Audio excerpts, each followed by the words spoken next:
जय हिंद दोस्तों, कैसे हैं आप लोग। Once again I welcome you all. मैं इंजीनियर अजय गुप्ता आप सभी लोगों का स्वागत करता हूं घटना चक्र के यूट्यूब प्लेटफॉर्म पे। दोस्तों हमने वोकैब का सेक्शन स्टार्ट किया था। अभी ग्रामर की क्लास को रोका है कुछ दिन के लिए। अभी हम कंटिन्यू कर रहे हैं आपके वोकैब सेक्शन में, बिकॉज ग्रामर की जो अंडरस्टैंडिंग बेसिक वाली थी वो हमने लगभग आपकी कंप्लीट की है। बेसिक अंडरस्टैंडिंग की बात कर रहा हूँ, जैसे नाउन क्या है, प्रोनाउन क्या है, एडजेक्टिव क्या है, एडवर्ब क्या है, वर्ब क्या है, प्रीपोजिशंस क्या है, इनके बारे में एक जो बेसिक स्ट्रक्चर आपके दिमाग में होना चाहिए वो हमने डेवलप करा दिया है।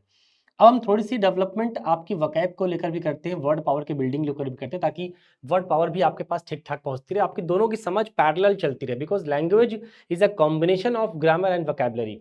आप अलग-अलग चीज़ों को सेपरेट नहीं कर सकते, दोनों एक साथ ही समझ में आती हैं। लेकिन बस ये है कि कोई भी चीज़ समझ में तब आती है जब पहले भाषा की व्याकरण आपके हाथ में आती है। क्योंकि व्याकरण क्या होती है, ग्रामर क्या होती है, आपकी लैंग्वेज की बेसिक को, लैंग्वेज की जो अंडरस्टैंडिंग है उसको फाउंडेशन क्रिएट करती है उसके लिए। तो ये बहुत ज़रूरी है, इसलिए मैंने पहले इसको स्टार्ट किया था, ठीक है? तो आइए, लास्ट टाइम पे हमने वोकैब के अंदर फ्रेज़ल वर्ब देखा, एक देखा कॉल की फ्रेज़ल वर्ब और एक देखा ब्रेक की फ्रेज़ल वर्ब, राइट? ब्रेक वाले में मैंने एक लास्ट टाइम पे एक होमवर्क दिया था, उसको हम लोग पहले आंसर कर लेते हैं, ताकि आपको लगेगा कि नहीं तो आपको लगेगा सर आपने आंसर बताया नहीं। सवाल था कि second world war the second the second world war broke space 1939। अब हमको पता है कि अगर ये एक्चुअल में जो क्वेश्चन था, ये एग्जाम का था, ये सवाल एग्जाम्स में जब पूछा गया होगा तो ये इंग्लिश का कम जीएस का ज़्यादा है। मतलब जो बच्चा जीएस की नॉलेज थोड़ा बहुत रखता होगा वही इस बात को कर पाएगा। क्या अगर आप जानते हैं, ठीक है ना, जानिए, जो सेकेंड वर्ल्ड वार हुआ था, सेकेंड वर्ल्ड वार जो हुआ था भैया, ये 1939 में तो स्टार्ट हुआ था और 1945 तक ही चला था। तो 1939 1939 में स्टार्ट हुआ और 1945 पे वो एंड हुआ। हमें यहाँ दे रखा है 1939, इसका मतलब इसमें वर्ल्ड वॉर क्या हुआ होगा, स्टार्ट हुआ होगा, शुरू हुआ होगा। तो यहाँ पे कोई ऐसी मीनिंग डालो जो उसके शुरुआत होने की बात चले। अच्छा, 39 में शुरू होकर 45 में जाके खत्म हुआ, कई साल चला। तो इसका मतलब है second world war out broke out का मतलब क्या होता है भैया, कोई चीज फैलना। जैसे हमने आपको सिखाया था बेटा कि जो ब्रेक था, ब्रेक के साथ आउट भी था, ब्रेक के साथ अप भी था, ब्रेक के साथ ऑफ भी था, ब्रेक के साथ इनटू भी था, ब्रेक के साथ डाउन भी था। ये तमाम ब्रेक की आपने देखा फ्रेजल वर्ब में। तो ब्रेक आउट का मतलब ही था कि कोई चीज फैलाना। Do not break out this information. कोई चीज फैलाना, उसी को बोलते हैं ब्रेक आउट करना। तो ब्रेकअप डिसकंटिन्यू होना, ब्रेक ऑफ कोई एक्टिविटी खत्म होना, break into enter by force करना, break down stop functioning electronics parts के लिए और किसी इंसानों के लिए, टू बी इमोशनल। इस तरह से तमाम वर्ड्स हमने आपको लास्ट टाइम पे सिखाए थे। इस सेंटेंस में जाने के लिए अगर कोई जा सकता था, वो शुरुआत होने के लिए क्या चाहिए, आउट। क्योंकि आउट का ही मतलब होता है भैया कोई चीज शुरू होना, मतलब वहां से फैलना, और फैलने की ब्रेकआउट होती है। तो correct option is out. I hope कि आप लोग बना भी लिए होंगे। चलिए बढ़िया, अगर बना लिए बहुत अच्छी बात है। आइए आगे बढ़ते हैं। अ, चलिए आज हम लोग वोकैब के एक और सेक्शन लेते हैं। पहले वोकैब का एक और सेक्शन लेते हैं। एक सेक्शन लेते हैं डियर होमोफोन्स का। किसका लेते हैं, होमोफोन्स। क्या होता है, कैसे काम करते हैं, समझते हैं। देखिए होमोफोन्स में हम क्या पढ़ते हैं पहले वो समझते हैं। होमोफोन्स कहते किसको, पहले उसकी हम एक डेफिनेशन समझ लेते हैं। होमोफोन्स बेटा हम उसको बोलते हैं जब शब्दों का जो प्रोनाउंसिएशन है, मतलब उच्चारण है, वो सेम होता है लेकिन मीनिंग अलग अलग होती है। मतलब ऐसे words having the same pronunciation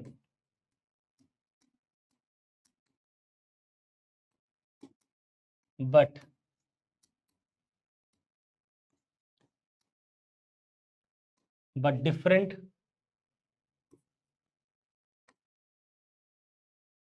meaning are known as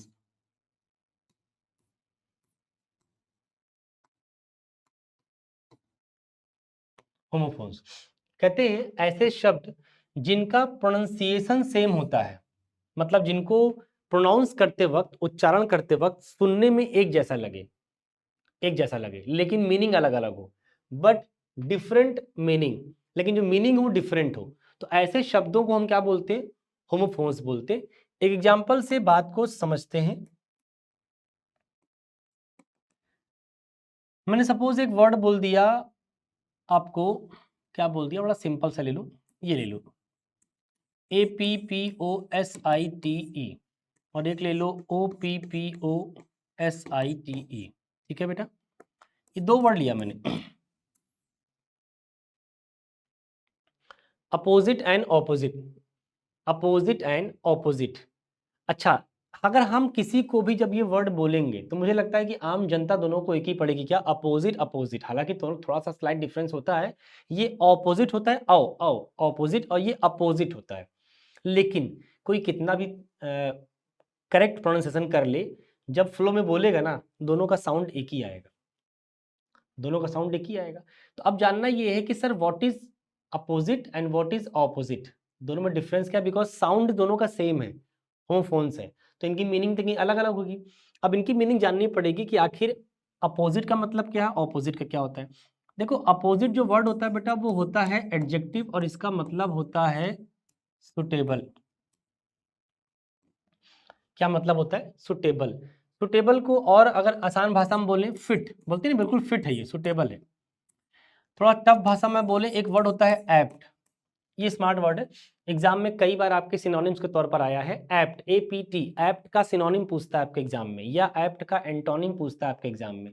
तो बेटा एप्ट का सिनोनिम या एप्ट का एंटोनिम बड़ा आसान है भाई। एप्ट का मतलब क्या है? जो चीज फिट हो, सुटेबल हो आपके लिए, सिनोनिम हो गया भाई। ये आपस में क्या हो गए? सिनोनिम हो गए।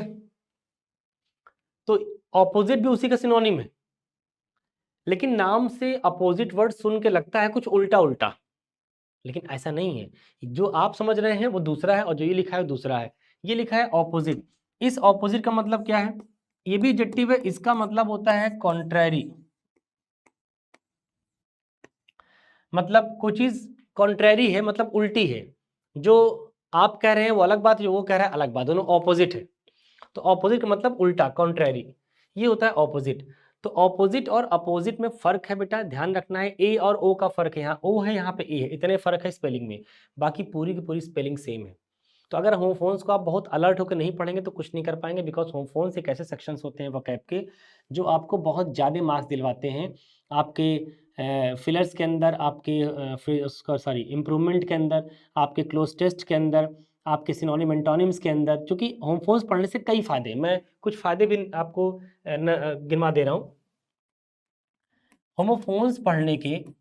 हालांकि आपने आज तक होमोफोन्स पे काम किया नहीं होगा, मुझे भरोसा है। होमोफोन्स पढ़ने के पहला फायदा तो यही है बेटा कि सिनोनिम्स आपका अच्छा हो जाएगा। दूसरा फायदा है एंटोनिम्स अच्छा हो जाएगा। तीसरा फायदा है फिलर्स अच्छे हो जाएंगे। चौथा फायदा है सेंटेंस इंप्रूवमेंट का एक पार्ट आता है, वो अच्छा हो जाएगा। पांचवा फायदा है क्लोज टेस्ट में आपको काफ़ी नहीं बहुत ज़्यादा हेल्प मिलती है, क्योंकि क्लोज टेस्ट में ऑप्शंस बड़े क्लोज क्लोज होते हैं। क्लोज का मतलब ऐसे ऑप्शंस होंगे जिनके सबके मतलब एक जैसे लगने लगेंगे आपको, बहुत क्लोज होते हैं, तो वही इसीलिए इसको पूछते हैं वहाँ पे। फिर आपका एक आध कभी सवाल आपको एरर में देखने को मिलता है। एरर में कैसे? मान लो यूज करना है सेंटेंस में ये वाला अपोजिट, यूज करके बैठा है ये वाला अपोजिट, तो लो गलत हो गया। तो पहले से आपको पता होगा कि कौन सा अपोजिट क्या काम करता है और किस तरह की मीनिंग कन्वे करता है। तो आपको पहचानना, भरना, एरर निकालना सब कुछ कर सकते हैं आप, जितने भी काम होंगे।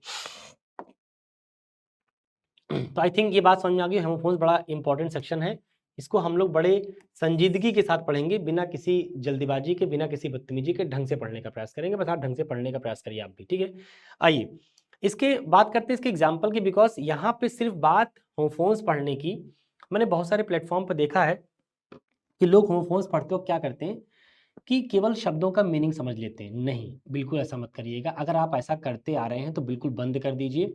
क्योंकि डियर, अगर आप सिर्फ शब्दों की मीनिंग समझेंगे तो यकीन मानिए आप कुछ नहीं कर पाएंगे एग्जाम में, क्योंकि एग्जाम आज यूसेज बेस्ड हो गया है। मतलब शब्दों का यूज आपको जानना है। आपको ये जानना है कि ऑपोजिट वर्ड कहाँ यूज करते हैं, अपोजिट वर्ड कहाँ यूज करते हैं। मीनिंग तो ठीक है, लेकिन भरना भी आना चाहिए। उसके लिए पहले आप एग्जाम्पल देखे हों, पहले टीचर के साथ मेहनत किए हों, 2-4 दिन प्रैक्टिस भी चली हो आपकी होम फोन्स को लेकर, तब जाके आप रिजल्ट दे पाएंगे। बट देखो, जो लोग भी रिजल्ट दे रहे हैं वो रिजल्ट यूं ही नहीं दे रहे हैं, उसके पीछे रीजन है, ठीक है ना। मैंने कहा these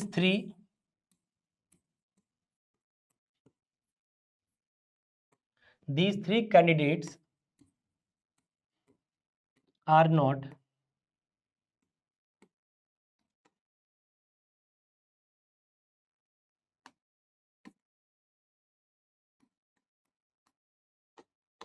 these post। मान लो कोई पोस्ट है, किसी कंपनी में कोई वैकेंसी आई। अब किसी कंपनी में अगर कोई वैकेंसी आ रही है तो जाहिर सी बात है बहुत सारे लोग अप्लाई करेंगे। तो अप्लाई करने के बाद इंटरव्यू सेशन होगा, रिटर्न के बाद इंटरव्यू होगा। तो इंटरव्यू के दौरान जब बच्चे रिटर्न में कुछ छट गए, कुछ निकल गए, फिर इंटरव्यू दौरान भी काफ़ी लड़के निकाल दिए गए, 3 लड़कों को सेलेक्ट किया गया। लेकिन जिन तीनों को मैनेजर ने सेलेक्ट किया था, सपोज को डायरेक्टर अगर मैं हूँ संस्था का, जब मैं मिला उन तीनों से, मैंने कहा नहीं भाई, जिन 3 को तुमने सेलेक्ट किया है कैंडिडेट्स को इन पोस्ट के लिए, मेरी नज़र में बिल्कुल भी ये लोग इस पोस्ट के लायक नहीं है। इन माय ओपिनियन ये लोग बिल्कुल भी इस पोस्ट के लायक नहीं है।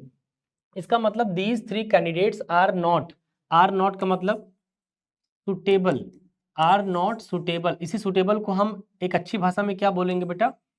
Opposite, APPOSITE। तो ध्यान रखना है।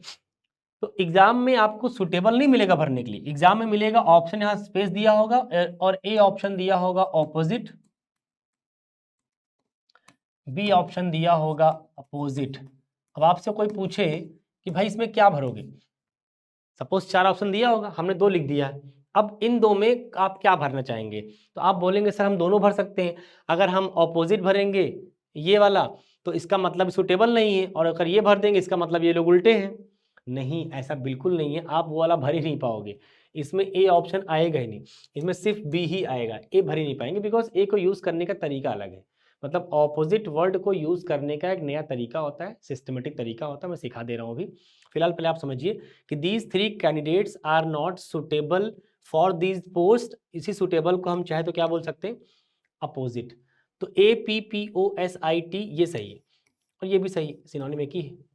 हम ये भर देंगे बड़ी कॉमन लैंग्वेज हो जाएगी, और ये भर देंगे थोड़ी अच्छी लैंग्वेज हो जाएगी, इतना अंतर है। तो समझ गए होंगे अपोजिट कैसे यूज करना है। तो किसी ने कह दिया कि ही इज अपोजिट,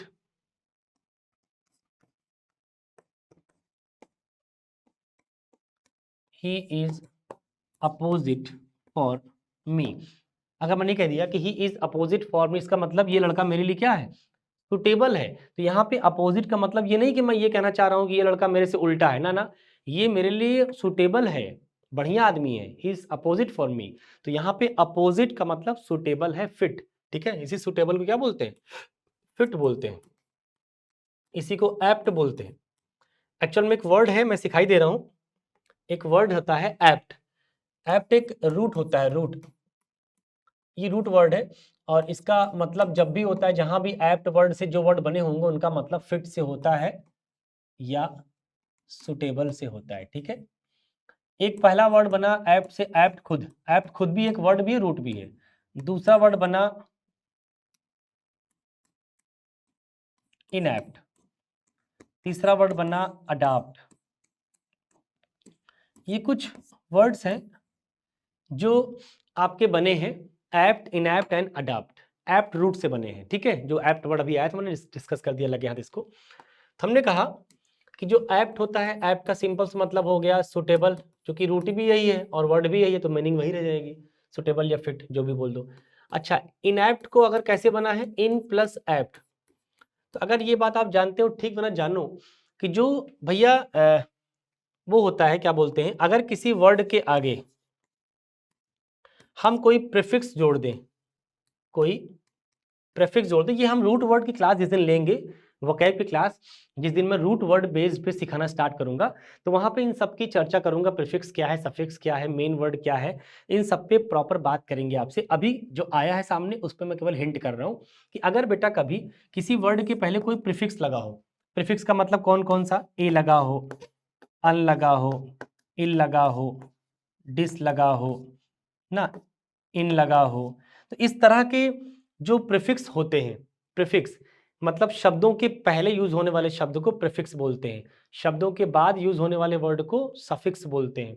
अगर किसी मेन वर्ड के पहले इस तरह के प्रीफिक्स लगे हों, ए, अन, एल, डिस, इन, तो ये शब्दों की मीनिंग को उल्टा कर देते हैं, उल्टा। फॉर एग्जाम्पल मैंने कहा बेटा क्लियर, तो क्लियर का मतलब स्पष्ट, इसी क्लियर के पहले अन लगा लो, अन, देखो अन, तो क्या बन गया वर्ड अनक्लियर। तो अनक्लियर का मतलब क्या हो गया, अस्पष्ट।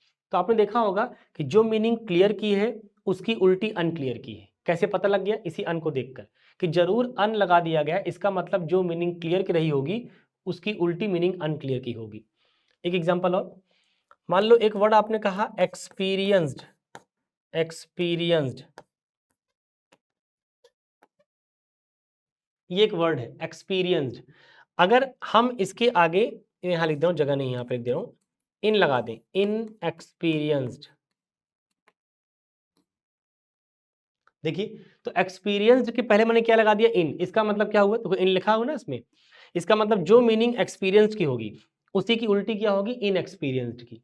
जैसे एक्सपीरियंस का मतलब होता है अनुभवी, तो इन एक्सपीरियंस का मतलब क्या हो जाएगा, अनुभवहीन, जिसके पास अनुभव ना हो।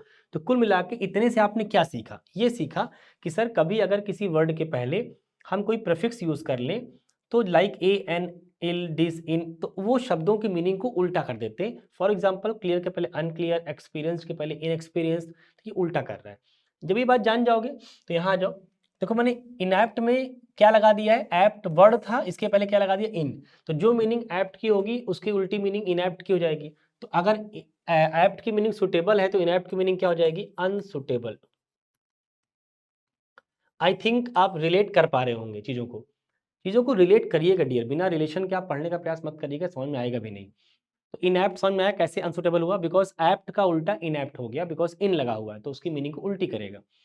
अडाप्ट का मतलब होता है कोई चीज़ चेंज करना इस कदर कि वो चीज़ आपके लिए सुटेबल बन जाए, क्योंकि एप्ट लगा हुआ है, अगर एप्ट लगा है इसका मतलब कहीं ना कहीं इसकी मीनिंग में सुटेबल वर्ड आएगा। तो क्या होता है, to change something in order to make it suitable.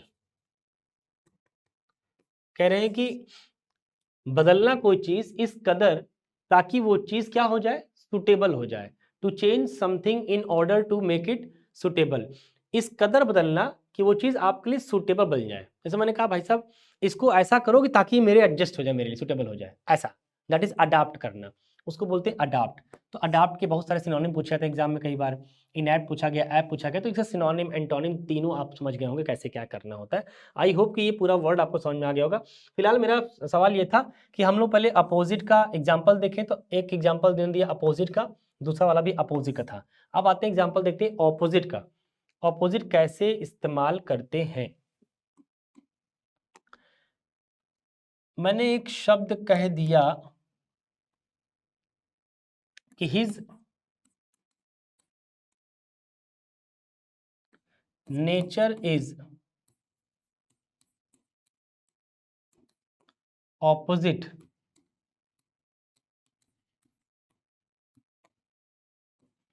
To his father. देखो कह रहे हैं कि जो इस बच्चे का नेचर है ना, इसका जो नेचर है, ये नेचर अपने पिता के नेचर से उल्टा है, मतलब कि इसका जो बात व्यवहार है अपने पिताजी से बिल्कुल उल्टा है। सपोज करो अगर इसके पिताजी बड़े रूड टाइप के होंगे तो ये बहुत मीठा मीठा बोलता होगा, या अगर पिताजी बहुत मीठे मीठे होंगे तो ये बहुत रूड होगा, क्योंकि हमें नहीं पता कि उल्टा का मतलब क्या हुआ, पॉजिटिव या नेगेटिव, बट उल्टा है। अभी ये सेंटेंस, अब यहाँ पे तुम अपोजिट नहीं लगा सकते बिकॉज आगे टू लिखा हुआ है, ठीक है। ऑपोजिट के बाद हमेशा टू आता है और अपोजिट के बाद फॉर आता है, ध्यान रखना। लेकिन जो ये अपोजिट लिखा, सॉरी ऑपोजिट लिखा गया है, मतलब ध्यान रखना ये बात पूरी है नहीं वरना तुम रट लोगे। ऑपोजिट के बाद ऐसा जरूरी नहीं कि हमेशा टू आएगा, नहीं भी आ सकता है, मतलब दोनों ही केस संभव है। मैं भी एक एग्जांपल दिखा भी देता हूँ, ध्यान रखना। His nature is opposite to his father. अभी ये सेंटेंस गलत है, अब इसको सही कैसे करोगे। अच्छा गलत क्यों, पहले वो समझ लेते हैं। देखो हम एक तरफ लिख रहे हैं एक व्यक्ति, हिज फादर का मतलब कोई इंसान। अच्छा एक तरफ लिख रहे हैं हिज नेचर, इसका मतलब ये कोई इंसान नहीं हो सकता, कोई ये नॉन लिविंग थिंग है, बिहेवियर का नाम है। नेचर एक नॉन लिविंग थिंग है, बिहेवियर है, और हिज फादर एक इंसान है। तो क्या किसी एक नॉन लिविंग थिंग की तुलना किसी इंसान से हो सकती है? नहीं। अच्छा, वास्तव में हम तुलना कर भी नहीं रहे होंगे, हम तो ये कर रहे हैं इस व्यक्ति का नेचर और इस व्यक्ति के नेचर से बता रहे होंगे। तो फिर नेचर यहाँ होना चाहिए, नेचर यहाँ लिखा होना चाहिए, लेकिन लिखा नहीं है। अच्छा, हम यहाँ दोबारा लिख देंगे तो नाउन रिपीट कर जाएगा। तो ये बात आपको शुरुआती लेक्चर्स में पॉजेसिव केस वाले चैप्टर में मैंने आपको बताया है, इसी सीरीज के अंदर, इसी वीडियो में बेसिक्स ऑफ इंग्लिश लैंग्वेज का जो मेरा सेशन रहा है उसमें हमने सिखाया था बेटा कि नाउन को रिपीट नहीं करते, और जब जब लगे नाउन रिपीट हो रहा है तो प्रोनाउन यूज़ कर लिया करो। और अगर कभी लगे कि किसी नाउन को किसी दूसरे नाउन से कनेक्ट करना है तो नाउन वाले केस में एपॉस्ट्रॉफी एस लगा लिया करो। जैसे तुम यहाँ पे एपॉस्ट्रॉफी एस लगा लोगे, बस फुल स्टॉप, नेचर रिपीट मत करना, क्योंकि नेचर नाउन रिपीट मत करो। अब पता है क्या मतलब हो गया कि उसका नेचर ऑपोजिट है इसके पापा के नेचर से। एपॉस्ट्रॉफी एस का मतलब ये वाला नाउन यहाँ पे लिखा हुआ है, बट लिखेंगे नहीं because repetition is not allowed. तो सेंटेंस अब सही हुआ कि his nature is opposite to his father's. I hope बात समझ में आ रही होगी। तो ध्यान रखना ये सेंटेंस अब जाके सही हुआ। दूसरी बात, ऑपोजिट के बाद टू आपको लगाना पड़ता है, बट कभी कभी नहीं भी लगता। एक एग्जांपल के तौर पर मैंने कह दिया कि my coaching is opposite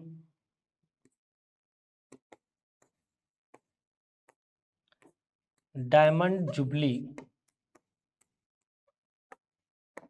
hostel.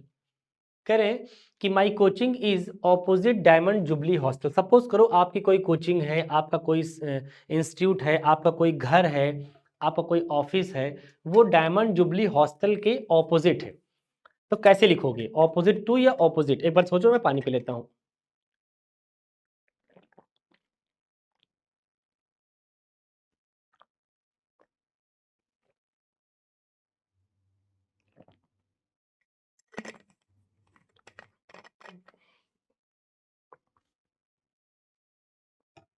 देखिए होता क्या है कि ऑपोजिट, ऐसे समझो, ऑपोजिट टू हम जब लिखते हैं तो उस वक्त क्या होता है कि टू तो होता है प्रेपोजिशन और ऑपोजिट क्या होता है, एडजेक्टिव। लेकिन हम जब केवल ऑपोजिट लिखते हैं तो उस वक्त ऑपोजिट केवल और केवल प्रेपोजिशन होता है। मतलब कि ऑपोजिट हमारा प्रेपोजिशन भी होता है, ऑपोजिट हमारा एडजेक्टिव भी होता है। फिर सुन लो, ऑपोजिट हमारा प्रेपोजिशन भी होता है, ऑपोजिट हमारा एडजेक्टिव भी होता है। तो अब तुमको डिसाइड ही करना पड़ेगा कि हमें नीड किसकी है, प्रेपोजिशन की या एडजेक्टिव की। ये एक लंबा लेक्चर है, मतलब ये ऑपोजिट एंड ऑपोजिट टू के डिफरेंस को लेकर एक लंबा लेक्चर है, कभी और प्लान कर लेंगे। बस आज बात आई है तो मैं हिंट करके निकल रहा हूँ, क्योंकि ये यहाँ का मामला है नहीं, ये मामला प्रिपरेशन का हो गया, फिर लंबा हो जाएगा बेटा। हम टॉपिक पढ़ रहे हैं होमोफोन्स, हम उससे भटक जाएंगे। फिलहाल आया है तो मैं छोड़ना भी नहीं चाह रहा हूँ, हिंट कर दे रहा हूँ। यहाँ पे क्या चाहिए, वो ये कह रहा है कि मेरी कोचिंग कहाँ है, डायमंड जुबली हॉस्टल के सामने है। तो ये बताओ, यहाँ से लेकर यहाँ तक का पार्ट, ये किसका रिप्लाई है, ये किसका रिप्लाई है, ये रिप्लाई है वेयर का। बोलो हाँ। सिखा चुका हूं बेटा, where, how, why and when. Where, how, why and when other word कहलाते हैं। अदर वर्ड में चार चीजें होती है, वेयर, हाउ, वाई, व्हेन, और चारों का रिप्लाई क्या होता है, एडवर्ब होता है। सिखाया था, ये बेसिक्स ऑफ इंग्लिश में सिखाया गया है। एडवर्ब ऑफ प्लेस, इसका मतलब कि यहाँ जो लिखा जाएगा ये एडवर्ब होना चाहिए। अच्छा, एक एडवर्ब को अगर तोड़ोगे तो कहाँ कहाँ जाएगा, सारी बातें हो चुकी हैं बेसिक्स ऑफ इंग्लिश के लेक्चर में, आप जाइए, सारी बातें, मैंने कितनी बार बोला है मैंने। अगर हम किसी एडवर्ब को ब्रेक करेंगे दो जगह जाके टूटेगा, एक प्रीपोजिशन में, एक नाउन में। देखो ये था, ये है noun, diamond jubilee hostel, it's a name of a place, ये नाउन हो गया। इस नाउन को क्या चाहिए, एक प्रेपोजिशन चाहिए, ताकि ये क्या बन जाए, एडवर्ब। इसका मतलब यहाँ पे नीड किसकी है, प्रेपोजिशन की एडजेक्टिव की? आप कहेंगे सर प्रेपोजिशन की, तो ऑपोजिट क्या हो गया बेटा, प्रेपोजिशन हो गया। तो इसका मतलब प्रेपोजिशन प्लस ये नाउन मिलके क्या बना देंगे, एडवर्ब। तो ऑपोजिट डायमंड जुबली हॉस्टल, ये हो गया एडवर्ब फ्रेज पूरी, जिसमें ये नाउन है और ये प्रेपोजिशन है। बट यहाँ पे जब आप देखेंगे, यहाँ पे ऑपोजिट टू लिखा है, तो जब जब ऑपोजिट टू लिखेंगे यार, तो टू होता है प्रेपोजिशन, तो इस प्रेपोजिशन को अपना नाउन चाहिए, ये है नाउन। लेकिन ये जो ऑपोजिट है ये बता रहा है इसके स्टेट के बारे में, इसका जो नेचर है, इसके नेचर के बारे में बता रहा है कि इसका नेचर कैसा है, ऑपोजिट है। अगर इसका नेचर ऑपोजिट है मतलब सेम टाइप का नहीं है, जैसा आप सोचते हैं वैसा वो नहीं सोचता। अगर ये आम कह रहा है तो वो इमली कह रहा है, ऐसा। इसका मतलब है कि इस नेचर के बारे में बता रहा है। नेचर है नाउन, नाउन प्रोनाउन के बारे में जो बताएगा उसका नाम क्या होगा डियर, एडजेक्टिव। तो ये ऑपोजिट यहाँ एडजेक्टिव है और ये ऑपोजिट यहाँ प्रेपोजिशन है, जो मैंने ऊपर डिस्कस करने का प्रयास किया। इससे ज़्यादा की यहाँ पे बात की जरूरत है भी नहीं, आगे जब ये आएगा टॉपिक वहाँ डिस्कस करेंगे हम लोग डिटेल में बात करके। फिलहाल अभी इतना समझो कि ऑपोजिट क्या था, अपोजिट क्या था। हम इन दो बात पे चर्चा स्टार्ट किए थे यहाँ से, अपोजिट एंड ऑपोजिट। तो opposite is adjective that is suitable and opposite is contrary. I hope की बात यहाँ तक क्लियर हो गई होगी। चलिए आइए एक नेक्स्ट वर्ड हम लोग डिस्कस करते।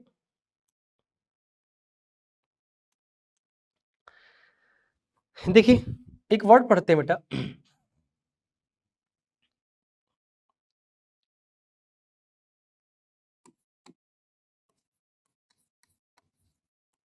Accept,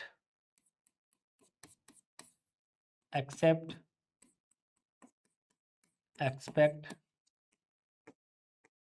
and aspect.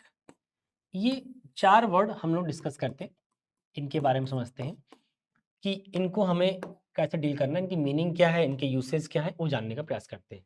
What is accept, what is accept, what is expect and what is aspect. देखो सबसे पहले इसकी पार्ट्स भी समझो। जो पहला वर्ड है बेटा ये है वर्ब, एक्सेप्ट, कोई चीज स्वीकार करना, टू टेक समथिंग, इस सेंस में यूज करते हैं। कोई चीज रिसीव करना, दैट इज एक्सेप्ट करना, रिसीव करने के सेंस में यूज करते हैं एक्सेप्ट, राइट। फिर नेक्स्ट वर्ड लिखा है एक्सेप्ट। एक्सेप्ट क्या होता है डियर, एक्सेप्ट एक होता है प्रेपोजिशन। क्या होता है, प्रेपोजिशन, जिसका मतलब होता है एक्सक्लूडिंग। एक्सक्लूडिंग भी अपने आप में एक प्रेपोजिशन है, ध्यान रखना। फॉर एग्जांपल मैं एक बात थोड़ी सी लिख दे रहा हूं। जैसे हमें ये लगता है कि जो वर्ब की आईएनजी फॉर्म होती है, अगर मैं आपसे पूछूं कि वर्ब की आईएनजी फॉर्म सेंटेंस में क्या क्या काम कर सकती है, तो इन जनरल जो स्टूडेंट्स होते हैं उनके दिमाग में ही होता है कि वर्ब की आईएनजी फॉर्म सर वर्ब का काम करती है। सपोज के दिमाग में घूमता है I am going, I am running, I am dancing, I am singing, कुछ भी बोल सकता है वो। तो घूम सही रहा है लेकिन वो बात अधूरी है। वर्ब की ING form parts of speech में वर्ब भी हो सकती है डियर। वर्ब की ING form parts of speech में एडजेक्टिव भी हो सकती है। वर्ब की ING form parts of speech में नाउन भी हो सकती है। वर्ब की ING form parts of speech में एडवर्ब भी हो सकती है। वर्ब की ING form parts of speech में प्रेपोजिशन भी हो सकती है। ये सारी नॉन फाइनाइट वर्ब के सेक्शन में हम जब डिस्कस करेंगे तो वहां पे बातें आएंगी।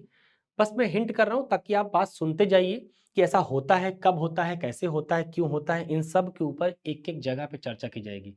इसके लिए जल्दीबाजी करने की जरूरत नहीं है। अभी आप समझो कि एक्सक्लूडिंग जो शब्द लिखा है वो प्रेपोजिशन होता है।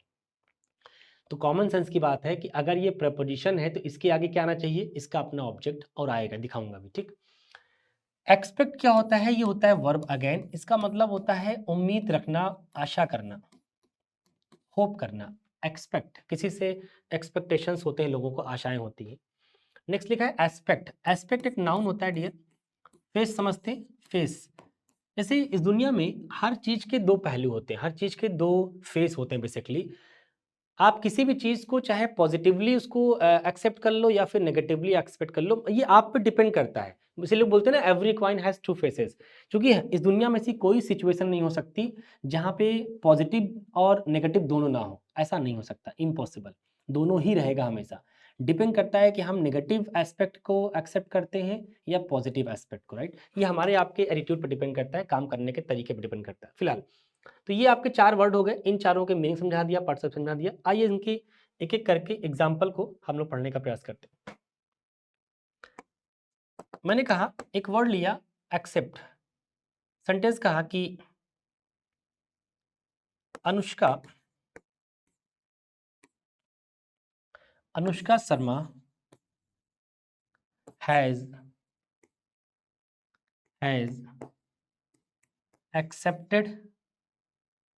Accepted Virat proposal. जब ये बात चर्चा में थी डियर, तो लोगों को ये था कि भाई अनुष्का शर्मा विराट का प्रपोजल एक्सेप्ट करेंगी या नहीं करेंगी, बिकॉज विराट ने ही प्रपोज किया था अनुष्का को। लेकिन फिर बाद में जब खबर आई नहीं नहीं शर्मा जी ने क्या किया, विराट के प्रपोजल को एक्सेप्ट कर लिया है। तो एक्सेप्ट करना मतलब व्हाट, कि वहां पे जो वो चाहता था उन्होंने उसको मान लिया, दैट इज रिसीव करना, टेक समथिंग। एक्सेप्ट का मतलब जो चीज़ आपके पास लेके जा रहा है कोई आदमी, जिस भी तरह की चीज़ों को, अगर आपको ठीक लगेगा तो आप उसको एक्सेप्ट करेंगे, ठीक नहीं लगेगा तो नहीं एक्सेप्ट करेंगे। बेसिकली एग्री के सेंस में होता है, ठीक है। आ जाओ, एक्सेप्ट क्या होता है? एज अ प्रीपोजिशन यूज करना है। मैंने एक सेंटेंस कह दिया, मैंने कहा कि एन एडवर्ब, सपोज एक डेफिनेशन आपको लिख दिया मैंने, an adverb can qualify, an adverb can qualify all the parts of speech, all the parts of speech except interjection। Adverb की अगर मैं पार्ट्स ऑफ डेफिनेशन आपसे पूछूं तो मैं आपको लास्ट टाइम पढ़ाया भी होगा बेसिक्स ऑफ इंग्लिश लेक्चर में कि एडवर्ब क्या होता है। तो एक एडवर्ब को क्या बोलते हैं? एक एडवर्ब एक ऐसी पार्ट्स ऑफ स्पीच होती है जो टोटल पार्ट्स ऑफ स्पीच को क्वालिफाई करती है सिवाय इंटरजेक्शन को। मतलब इंटरजेक्शन को छोड़ दो, बाकी सबको क्वालिफाई करने की क्षमता रखती है एडवर्ब। अच्छा, हम यहाँ एक्सेप्ट क्यों लगा रहे हैं? बिकॉज हमको ये बताना है कि 8 होती है, 8 में से एक को नहीं करती, इसी को बाहर करना है, सिवाय इसके का मतलब एक्सक्लूड करना है, एक्सक्लूड करना है मतलब इसको बाहर करना है। तो इसी को हमने कहा एक्सेप्ट, इसी सेंस में एक्सेप्ट आता है। इसी एक्सेप्ट की जगह आप चाहते तो लिखते एक्सक्लूडिंग। अब यहां तुम लिख कुछ भी लो, चाहे एक्सेप्ट चाहे एक्सक्लूडिंग, दोनों ही क्या काम कर रहे हैं बेटा? प्रेपोजिशन का। अगर पार्ट्स ऑफ स्पीच में अंडरलाइन कर दिया जाए और आपसे ये पूछा जाए कि भाई इस सेंटेंस में जो एक्सेप्ट है और ये एक्सक्लूडिंग है, ये कौन सी पार्ट्स ऑफ स्पीच डिपिक्ट कर रही है, तो आप कहेंगे सर प्रेपोजिशन है। वो प्रेपोजिशन रहेगा। जैसे आप कोई प्रोडक्ट खरीदते हो तो प्रोडक्ट में आप देखिए कई बार दुकानदार शॉपकीपर क्या कहता है कि साहब ये जो मोबाइल है, इस मोबाइल की कीमत 16,000 रुपए है एक्सक्लूडिंग जीएसटी बोलता है। मतलब ये समझिए आप कि ये मोबाइल फ़ोन 16,000 का है, अभी इसमें जीएसटी का बिल ऐड नहीं हुआ है। जीएसटी ऐड करने के बाद ये बढ़ेगा। और कई बार ऐसा होता है कि प्रोडक्ट का जो प्राइस बताया जाता है, वो बोला जाता है कि भैया इस मोबाइल की जो कीमत है 16,000 है इंक्लूडिंग जीएसटी, मतलब आपको अलग से कोई जीएसटी पे नहीं करनी है। जीएसटी इसमें शामिल है। तो अगर कोई चीज़ शामिल है तो उसको बोलते हैं इंक्लूडिंग, कोई चीज़ शामिल नहीं है उसको बाहर रखना है, दैट इज एक्सक्लूडिंग एक्सेप्ट। तो एक्सेप्ट एक्सक्लूडिंग के सेंस में यूज करते हैं, दैट इज प्रेपोजिशन। ठीक है, आइए नेक्स्ट लिखा है एक्सपेक्ट, आशा करना। मैंने कहा कि I don't expect it from you. Suppose करिए कोई आदमी है, हाँ भाई, हर आदमी अगर किसी को पढ़ा लिखा रहा है या कुछ भी किसी भी लेवल पे एक हेल्प कर रहा है, तो हर आदमी को उम्मीद से करता है चलो ठीक है आज मैं हेल्प करने के लायक हूँ, ईश्वर ने हमें इस लायक बनाया है, मैं आपकी हेल्प कर सकता हूँ तो कर रहा हूँ। लेकिन ध्यान रखना, कभी हम लोग रिवर्ट करना पड़े तो आपको भी करना पड़ेगा। लेकिन आपको जब रिवर्ट करने की बारी आई तो आपने धोखा दे दिया, तो फिर सामने वाले ने आपको क्लेम किया कि भाई साहब मुझे आपसे ये उम्मीद नहीं थी। लोग ऐसा बोलते हैं कि भाई साहब मुझे आपसे ये उम्मीद तो नहीं थी कि आप ऐसा करेंगे, तो मुझे आपसे ये उम्मीद नहीं थी, that is I didn't expect it from you.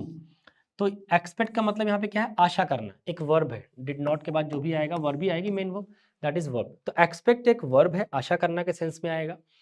Accept एक प्रेपोजिशन है, प्रेपोजिशन के तौर पर आएगा अपने ऑब्जेक्ट के साथ में।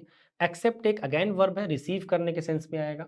And last one is aspect. मैंने कहा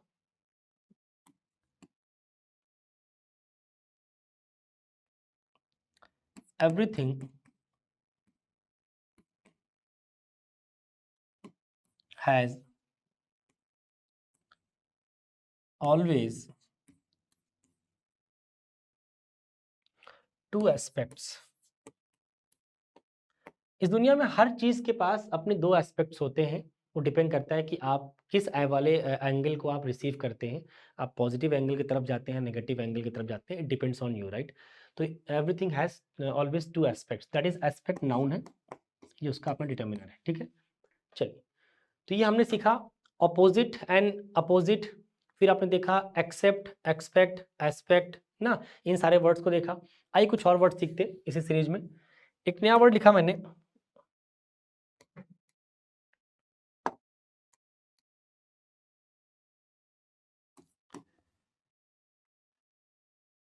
देखो एक वर्ड लिखा मैंने, अल्टर एंड अल्टर। अच्छा, पढ़ने में आपको एक जैसा लगेगा, ALTER एंड ALTAR, इसीलिए इनको होमोफोन्स कहते हैं। होमोफोन्स इसीलिए पढ़ने पड़ते हैं ताकि शब्दों का जो प्रोनाउंसिएशन है ऑलमोस्ट सेम दिखाई पड़ेगा आपको। ऑलमोस्ट सेम क्या, कई बार ओवरलैप करता है, एकदम सेम होता है, उसमें कोई अंतर होता ही नहीं, लेकिन उन शब्दों की मीनिंग तो अलग अलग होगी। स्पेलिंग में डिफरेंस तो वही है, ALTER और ALTAR दोनों में डिफरेंस है। आइए समझते हैं कि दोनों की मीनिंग क्या है और दोनों का यूसेज क्या है, कैसे इसको इस्तेमाल करते हैं सेंटेंस के अंदर। अल्टर जो होता है बेटा, ये वर्ब होती है, और TAR वाला जो होता है नाउन। तो पहले इस बात को समझो, ALTER होता है नाउन और ALTAR होता है नाउन, सॉरी ALTER वर्ब और TAR नाउन। अच्छा, अल्टर का मतलब क्या होता है? अल्टर का मतलब होता है भैया टू चेंज, बदलना, चेंज करना कोई चीज, अल्टर करना वर्ब है। अल्टर का मतलब होता है एक पूजा स्थल, अ वर्शिप प्लेस। हम जहाँ पे अपने ईश्वर को, एक जो सुप्रीम पावर है उसको रखते हैं पूजा करने के लिए, बिठाते हैं, तो उस प्लेस को हम क्या बोलते हैं? Worship place. तो उसी वर्शिप प्लेस को एक भाषा में क्या बोलते हैं? अल्टर। ठीक है, अल्टर मतलब वेदी क्या बोलते हैं हिंदी में, कुल मिला के वर्शिप प्लेस समझो। ये जो अल्टर है ना, इसकी स्पेलिंग कुछ दिन बाद आप कंफ्यूज कर जाएंगे। आप ये कंफ्यूज कर जाएंगे कि सर अल्टर वर्ड तो याद रह गया, बट ये भूल जा रहा है कि इस वाले अल्टर का मतलब चेंज था कि इस वाले अल्टर का मतलब, ऐसा होगा, कई बार होगा। तो मैं आपको हिंट कर देता हूँ, ऐसा हो ना हो इसके लिए क्या करो, इस अल्टर का एक नाउन फॉर्म याद रखो। इस अल्टर, भाई ये वर्ब है तो इसका नाउन फॉर्म भी होगा, तो इसका नाउन फॉर्म क्या है? अल्ट्रेशन। ये वर्ड आपकी जुबान पर रहता है, वजह बता दे रहा हूं मैं। अल्ट्रेशन इसका नाउन फॉर्म है, तो इसका मतलब भी क्या हो गया? बदलाव, that is change, only change लिख रहा हूँ, बट टू नहीं लगा रहा हूँ, टू लगाने मतलब वर्ब हो जाएगा। अल्ट्रेशन की जो स्पेलिंग लिखोगे तो अल्ट्रेशन की स्पेलिंग में क्या आएगा? ALTER आएगा कि AR आएगा? खुद जरा सोच के देखो। अल्ट्रेशन, तो ट्रेशन में क्या लिखोगे? TERA लिखोगे, तो वही सी बात पकड़ में आएगा कि TER वाला जो होगा वो वर्ब होगा और TAR वाला ऑटोमेटिक नाउन हो जाएगा, फिर तो डाउट आपका खत्म हो जाएगा। अच्छा, ये वर्ड क्यों आता था लोगों को? अगर आप कभी किसी दुकान पे कोई जाओ अपने कपड़े खरीदने के लिए, किसी भी अपने मार्केट में जाओ, तो वहाँ पे एक ट्रायल रूम होता है। ट्रायल रूम में आप जाते हैं, कपड़ों को पहले ट्रायल करते हैं, बॉडी फिटिंग देखते हैं कि हमारे जो कपड़े हैं हमारे बॉडी पे फिट आ रहे हैं नहीं आ रहे हैं। तो कई बार क्या होता है कि हमें जो कपड़े पसंद आते हैं, और ऐसा कई बार होता है, अक्सर होता है, जो कपड़े पसंद आएंगे वही आपको ढीला पड़ेगा, टाइट पड़ेगा, कुछ ना कुछ दिक्कत रहती है। मतलब वो कपड़ा आपके हिसाब से, बॉडी के हिसाब से अनफिट टाइप का रहता है, तो उसको फिट करना पड़ेगा। तो दुकानदार क्या कहता है? भैया कहता है कि भैया आप पहले कपड़े पसंद कर लें, कलर पसंद कर लें, बाकी आप चिंता छोड़ दीजिए, हम अल्ट्रेशन करवा देंगे। क्या बोलता है वो? हम अल्ट्रेशन करवा देंगे। अल्ट्रेशन करवा देगा मतलब क्या? चेंज करवाएगा, क्योंकि अल्ट्रेशन का मतलब बदलाव। तो कैसा बदलाव? ऐसा बदलाव जो आपकी बॉडी पे लाके फिट कर दे। टाइट होगा ढीला कर देंगे, ढीला होगा टाइट कर देंगे, ये है अल्ट्रेशन। तो अल्ट्रेशन वर्ड बड़ा कॉमन वर्ड है। आप लोग बहुत सारे पैंट अल्ट्रेशन करवाते हैं, बहुत सारे शर्ट अल्टर करवाते हैं, लड़कियां बहुत सारे सूट अल्टर करवाती हैं, तो सब लोग अलग अलग अपने हिसाब से अल्ट्रेशन करवाते रहते हैं, राइट। आइए एग्जाम्पल से बात को थोड़ी और समझते हैं, इसको इस्तेमाल कैसे करते हैं वो समझ लेते हैं। मैंने कहा I can't alter my programme. Suppose करिए कि आपको कोई प्रोग्राम करना था, आपका प्रोग्राम सेट था पहले से कि इस महीने की फला तारीख को ये प्रोग्राम होना है। अगर इस महीने की फला तारीख को ये प्रोग्राम होना है, ये सेट है, लेकिन उसके 2 दिन पहले ही कोई ऐसा दुर्घटना घट जाती है कि जिससे पूरा अफरा तफरी मच जाती है पूरे शहर के अंदर। तो क्या हुआ कि भाई, ये हुआ कि भाई जब इतना अफरा तफरी मच चुकी है, इसका मतलब है कि शायद प्रोग्राम ना हो पाए, क्योंकि प्रशासन भी अलाउ नहीं करेगा गैदरिंग को। तो मुझसे पूछा गया कि भाई साहब प्रोग्राम को रद्द करेंगे आप, कैंसिल करेंगे या डिले करेंगे? मैंने कहा कुछ नहीं होगा, जिस दिन प्रोग्राम की डेट निश्चित की गई है वो प्रोग्राम उसी दिन होगा। I can't alter my programme, मैं अपने प्रोग्राम को बदल नहीं सकता। कांट एक क्या बेटा? मॉडल है। तो ये बात आपको उस दिन भी सिखाए थे कि मॉडल वर्ब के बाद आने वाली वर्ब किस फॉर्म में होती है? फर्स्ट फॉर्म में होती है। सो मॉडल्स के बाद जो वर्ब यूज की जाती हैं वो फर्स्ट फॉर्म में यूज की जाती हैं। तो आपने कहा sir I can't alter my programme, मैं अपने प्रोग्राम को अल्टर नहीं कर सकता, मतलब बदल नहीं सकता, दैट इज अल्टर। वो अल्टर क्या है? नाउन है। वो नाउन इसको कैसे लिखोगे? ऐसे। मैंने कहा we should bow down. Bow down का मतलब भैया सर झुकाना।